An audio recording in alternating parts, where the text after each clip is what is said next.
Bonjour, je vais vous décrire la réalisation d'une pièce de CAO avec le logiciel Shaper. Donc voici ce qu'on veut réaliser. C'est une cuve reposant sur une dalle et 5 plots. On vous montre le résultat et maintenant on va repartir de zéro et créer cette pièce de A à Z en détaillant dans la vidéo. Il y aura des passages accélérés. Voilà, donc on crée une nouvelle part, c'est-à-dire une nouvelle pièce dans Shaper. Et puis on va saisir quelques paramètres que l'on va réutiliser par la suite pour dimensionner en particulier les sketchs et les hauteurs d'extrusion. Un premier paramètre qui s'appelle A, qui va d'ailleurs correspondre au côté, à la longueur du côté de la dalle. Un paramètre B qui vaut A divisé par 10, et un paramètre C, calculé en fonction des paramètres précédents, et un dernier paramètre D. Donc ces quatre paramètres, on les réutilisera tout à l'heure dans les sketchs. Voilà, on crée un premier sketch, une esquisse, on fixe la taille de la vue.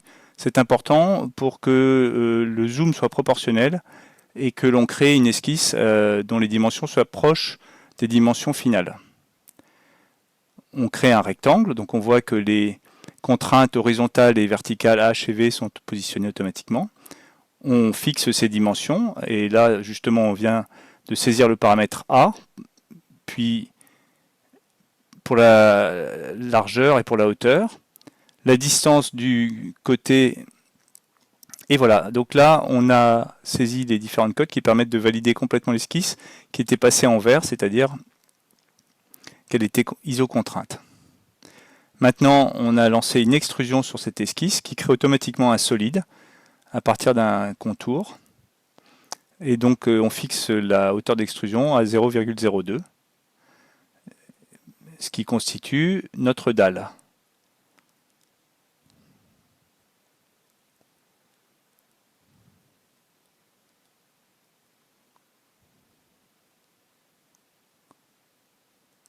On vient créer une nouvelle esquisse sur la dalle qui va nous permettre de saisir la géométrie des plots.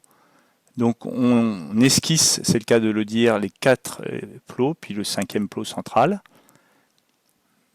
Et on vient fixer leur dimension grâce au paramètre B qui valait 1/10 de A, donc 0,1.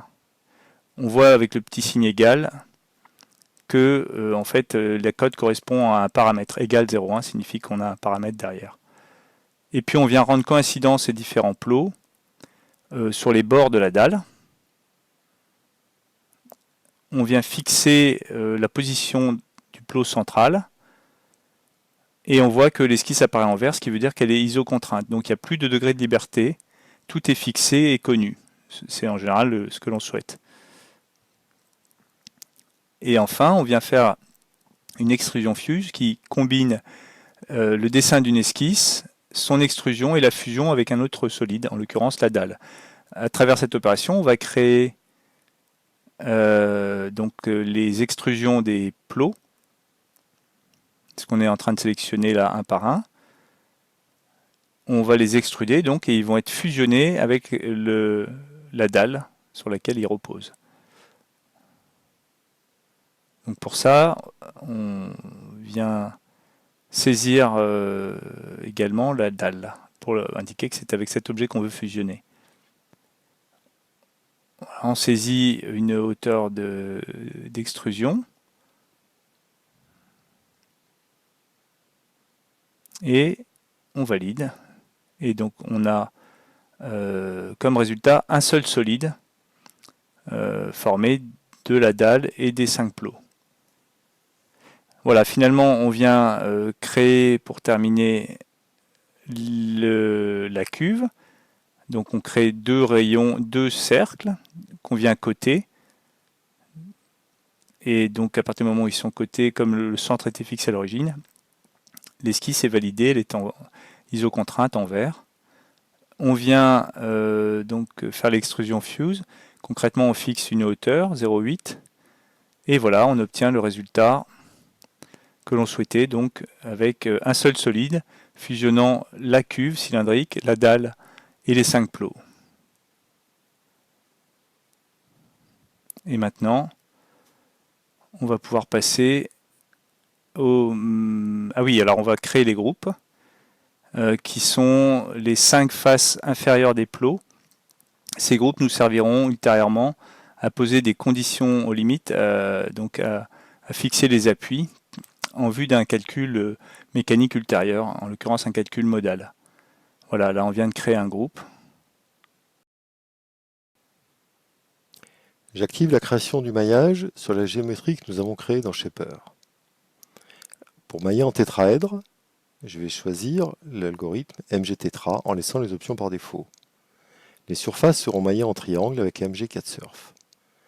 Je vais personnaliser la taille des mailles, en particulier la principale, qui définit la longueur des arêtes et donc des futurs tétraèdres. Pour être cohérent, je modifie les valeurs mini et maxi de cette taille de maille.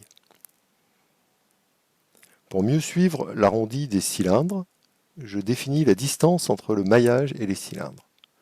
Le reste des options est laissé par défaut. Pour la future définition des conditions limites, je dois prévoir la construction des groupes qui ont été définis dans Shaper. À ce stade, on peut lancer le maillage. Le calcul du maillage va prendre une dizaine de secondes. On voit l'affichage au cours de la réalisation. Une fois terminé, un panneau récapitulatif s'affiche, de même que le maillage en lui-même.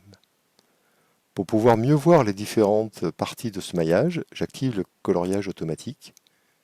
En particulier, on va pouvoir identifier les zones correspondant au socle des conditions limites. À partir de là, on peut lancer le calcul avec Aster. La simulation réalisée avec le code de mécanique Aster a permis de déterminer les fréquences propres et les déformées modales de cette structure. Le résultat de calcul a été placé sur un cluster graphique. On se connecte donc au serveur pour charger le fichier qui comprend le maillage et les 6 premières déformées. La connexion est réalisée, on charge maintenant le fichier. Voici le mécanisme de chargement de fichier. On n'oublie pas de mentionner que ce sont des modes. On applique ensuite au champ modaux contenu dans le fichier un filtre métier développé par nos soins qui vise à pouvoir représenter et animer les modes propres dans Paravis.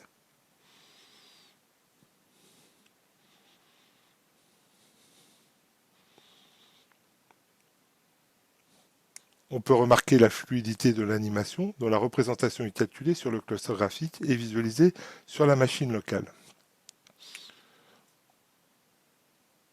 On charge ensuite un second mode, donc voici la déformée. Nous vous remercions de l'intérêt porté à la plateforme Salomé et à bientôt sur la chaîne YouTube Salomé Tutoriel.